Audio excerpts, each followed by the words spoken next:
नमस्कार दोस्तों। तो हम लोग क्या पढ़ रहे हैं? प्रश्नावली 3.7 नहीं 3.7 का कहाँ तक हो गया है? क्लास में आप लोग को 3.7 का ऐच्छिक जो है रेखिक समीकरण पढ़ रहे हैं। कहाँ तक हो गया है? 3 नंबर तक ना हो गया था, रेलगाड़ी की चाल तक।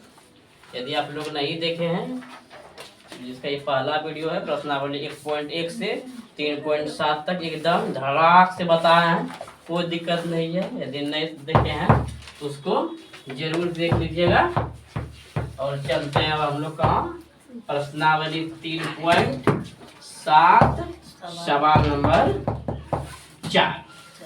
3 तक हो गया है, अब 4 पहले हम पढ़ के सुनाते हैं आपको। क्या है? एक कक्षा के विद्यार्थियों को पंक्ति में खड़ा करना, राइट? खड़ा करने के बाद में यदि पंक्ति में 3 विद्यार्थी अधिक होते तो एक पंक्ति कम हो जाती। यदि पंक्ति में 3 विद्यार्थी कम होते तो 2 पंक्ति अधिक हो जाती। देखिए, बोल रहा है कि पंक्ति में खड़ा करना है विद्यार्थी को, राइट? अब बोल रहा है यदि एक पंक्ति में 3 विद्यार्थी अधिक होगा तो एक पंक्ति क्या हो जाएगा? घट जाएगा।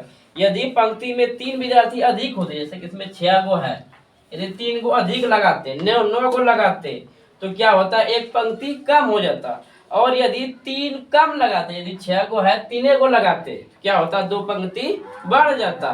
कक्षा में विद्यार्थियों की संख्या ज्ञात कीजिए। तो आप लोग यदि पहले हैं तो जरूर देखिएगा, और जो अंत में हैं, जो पहले से मेरा वीडियो देखते आ रहे हैं, उसको तो पते हैं कि सबसे पहले हम करते क्या है, सवाल को खोपड़ी में ढुकाते हैं, उसके बाद सवाल बताते हैं। बोल रहा है कि पंक्ति में लगाना है, स्टूडेंट को खाली करना है। बोल रहा है यदि प्रत्येक में 3 गो एक्स्ट्रा दे, हम क्या दे? 3 ठो एक्स्ट्रा, जितना था स्टूडेंट, मान लिया कि 6 गो स्टूडेंट है, उसमें 3 दे दिए एक्स्ट्रा, कितना हो गया? 9। जहाँ दे रहे थे हम कितना? 6, वहाँ कितना दे दिए? 9। यदि 3 हम बढ़ा देते हैं हर पंक्ति में तो एक पंक्ति क्या हो जाता है? घट जाती है, एक पंक्ति घट जाती है। और यदि बोल रहा है कि पंक्ति में 3 ठो कम कर दें, यानी कि 6 दे रहे थे, 3 को नहीं देंगे, घटा देंगे, यानी कि 3 देंगे, कितना देंगे? तो 3, तो 2 पंक्ति क्या हो जाएगा? बढ़ जाएगा। समझ लिए? पंक्ति में खड़ा करना है, हर पंक्ति में 3 यदि एक्स्ट्रा डालेंगे तो एक पंक्ति घट जाएगा। और यदि 3 कम डालें, एक्स्ट्रा डालेंगे तो एक पंक्ति कम होगी, और 3 यदि कम डालें तो 2 पंक्ति एक्स्ट्रा हमको बनाना पड़ेगा। यहाँ तक कोई दिक्कत? चलिए सवाल समझ लिए, अब बनाते हैं। तो अब क्या लिखेंगे?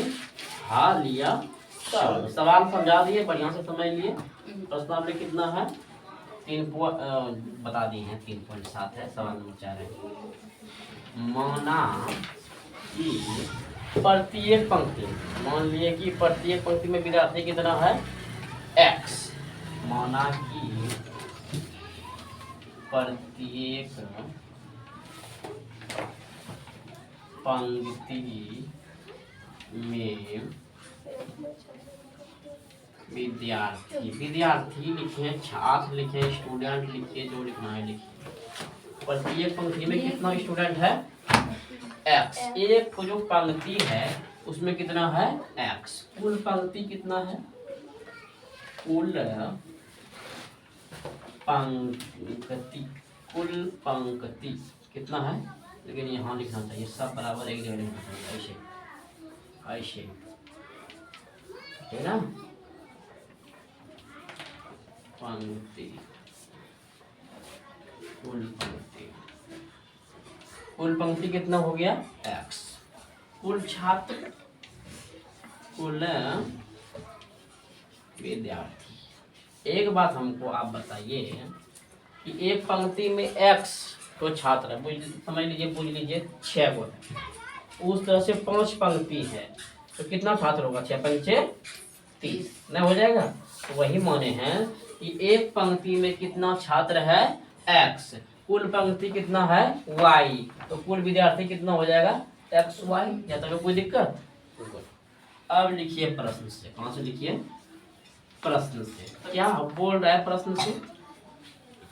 कि यदि पंक्ति में 3 विद्यार्थी अधिक होते तो एक पंक्ति कम, पंक्ति में 3 विद्यार्थी अधिक, पंक्ति में 3 विद्यार्थी क्या होता, अधिक। तो पंक्ति में होता ना, तो पंक्ति में 3 विद्यार्थी अधिक, यदि कि जितना छात्र था उसमें 3 छात्र क्या होता, अधिक। अरे पहले 6 गो था, कितना हो जाएगा, 9 गो। तब पंक्ति कितना लगेगा, एक कम में, लेकिन विद्यार्थी कितना रहेगा, उतना ही। बस इसे हम फिर से समझाएंगे, चाहे आप लोग समझ लिए या नहीं समझे, समझना मेरा जन्मसिद्ध अधिकार, समझना। देखिए बोल रहा है प्रश्न से कि यदि विद्यार्थी 3 अधिक लगता, देखिए किताब में बोल रहा है, यदि पंक्ति में 3 विद्यार्थी अधिक होते, तो 3 विद्यार्थी अधिक होता, विद्यार्थी कहाँ है, x विद्यार्थी है, उसमें 3 अधिक होता, तो x प्लस 3 कर दिए। पंक्ति 1 कम जाता तो y में 1 घटा देते, लेकिन विद्यार्थी घटेगा, विद्यार्थी नहीं घटेगा रे, अरे घटेगा पंक्ति। जहाँ लग रहा था 7 वहाँ कितना लगेगा, 9, या वहाँ घट जाएगा। अरे 2 बढ़ेगा या 2 घटेगा, कुछ भी होगा, तो बढ़ेगा या घटेगा, विद्यार्थी तो सेम रहेगा। तो वही मान लिए हैं, प्रत्येक पंक्ति में मान लिया है x, कुल पंक्ति है y, कुल छात्र xy। प्रश्न से क्या बोल रहा है कि विद्यार्थी 3 बढ़ गया, पंक्ति 1 घट गया। अब लगता है आप लोग को बढ़िया से समझ लीजिए, होइएगा। इसको गुना कीजिए, x गुना y, तो x ये इससे गुना करेगा -1x, ये इससे गुना करेगा 3y, इससे गुना करेगा माइनस में 3x y। ईठो और ईठो क्या हो गया, कट गया। अब लिख लो -1x प्लस 3y माइनस में 3। अच्छा इस समीकरण फर्स्ट लिख दे, इससे क्या नहीं है तक आप लोग पहले आइए, यहाँ तक लिखिए आप लोग। अब इसको लिखते हैं -1x प्लस 3y माइनस 3 बराबर में क्या है, 0, कुछ नहीं तो क्या है, 0। अब देखो यहाँ 1 नहीं लिख सकते, क्या है कि घट गया है। अब देखिए यहाँ -x, अच्छा समीकरण बनाने के लिए वो उधार चला जाएगा, तो यहाँ क्या लिख सकते हैं हम लोग, -x प्लस 3y बराबर में 3, इक्वेशन फर्स्ट। यहाँ पर में किसी को कोई दिक्कत, अरे यहाँ 1 था, यहाँ भी 1 है, ये है 1 सिर्फ साइलेंट है, और यहाँ 3 माइनस में था, किस में आ गया, प्लस में। अब पुनः प्रश्न से विद्यार्थी 3 कम होता, पुनः प्रश्न से अब की बार उतना समझना नहीं पड़ेगा। विद्यार्थी 3 घट जाएगा तो पंक्ति 2 बढ़ जाएगा, स्टूडेंट वही रहेगा। देखिए विद्यार्थी 3 घट जाएगा, पंक्ति 2 बढ़ जाएगा, विद्यार्थी वही रहेगा। ये तो पहले का है, बेटा गुना करते हैं, ये गुना करेगा इससे तो xy, ये गुना करेगा इससे तो 2x, ये गुना करेगा इससे तो -3y, ये गुना करेगा इससे तो -6xy। ईठो और ईठो क्या हो गया, कट गए। अब इक्वेशन में लाते हैं, 2x माइनस 3y बराबर में 6, इक्वेशन सेकंड। किसी को कोई दिक्कत, समीकरण फर्स्ट और समीकरण सेकंड दिख रहा है, वहाँ भी 3y, यहाँ भी 3y, कटा देंगे हम लोग। चलिए अब इसको बनाना है, दिख ही रहे हैं ये दोनों संतुलित है, ये है, चिन्ह भी बदल लो है, ये कुछ नहीं करेंगे। समीकरण फर्स्ट गुना 1, समीकरण इतना गुना इतना। अच्छा यदि आप लोग का ये पहला वीडियो है तो कैसे बनाएंगे, विलोपन विधि से, प्रतिस्थापन विधि से, बैरगुण विधि से, तुलनात्मक विधि से, ग्राफिया विधि से, इस सबका सेपरेट वीडियो 4 वीडियो मैंने डाल दिया, ठीक है ना। उसमें विलोपन बताए हैं, प्रतिस्थापन बताए हैं, बैरगुण बताए हैं, और क्या बताए हैं, तुलनात्मक बताया। अभी तक ग्राफिया विधि नहीं बताया, ठीक है ना। उसको वॉच कर लीजिए, उसमें राज की बात बहुत बढ़िया बढ़िया चीज़ है, ठीक है ना। अब देखिए ई और ई क्या होगा, बोल रहा है स्टूडेंट की वीडियो का प्रमोशन कर रहे हैं, सही बात है, वीडियो का भी प्रमोशन हो रहा है और मतलब आपका भी प्रमोशन हो रहा है। यदि नहीं जानते हैं तो जान लीजिएगा। समीकरण फर्स्ट गुना 1, सेकंड गुना 1 पर क्या करेंगे, हम जोड़ेंगे, क्या करेंगे, अब जोड़ेंगे का है कि चिन्ह अगल बगल है, यानी कि उल्टा है, अलग अलग है, यहाँ प्लस में है, यहाँ माइनस में है, तो बता दिए यदि चिन्ह एक जैसा रहेगा, माइनस माइनस तब घटाने पर, प्लस प्लस तब घटाने पर, बाकी यह क्या करने पर, जोड़ने पर। 1 से गुना का है कि संतुलित है, ये है, 1 से गुना कर दिए, 1 से गुना करेंगे तो कोई परिवर्तन नहीं होगा।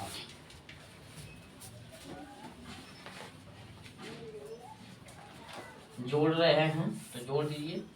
देखिए 2 में -1 को जोड़ेंगे तो क्या हो जाएगा x, अरे 2 में 1 कट गया, तो क्या हो गया कट गया, यहाँ क्या बचा 9। तो x का वैल्यू कितना आ गया, कितना आ गया 9। अब यही मान किस में रख देंगे समीकरण फर्स्ट में, समीकरण फर्स्ट में x बराबर 9 मान रखने पर, तो फर्स्ट क्या है रख दीजिए पहले, इस जगह लिखे क्या,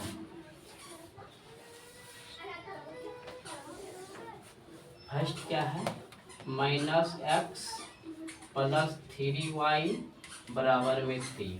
तो x के लिए क्या रखेंगे माइनस में 9 + 3y बराबर में 3, ये जाएगा अपने जात के पास। तो 3y बराबर 3 + 9 यानी कि 12। 3y का वैल्यू कितना हो रहा है 12, 3y का वैल्यू कितना हो रहा है 12, तो y का वैल्यू कितना हो जाएगा 4। चलिए